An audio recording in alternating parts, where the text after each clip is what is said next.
What's the meaning of cram?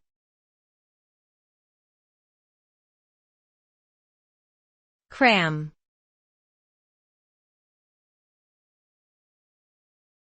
Cram.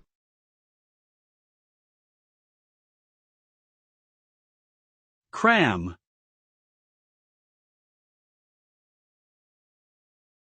Cram.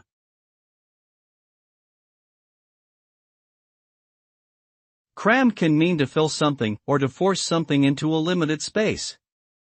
For example, a student may cram for an exam, meaning they try to quickly memorize a large amount of information before the test.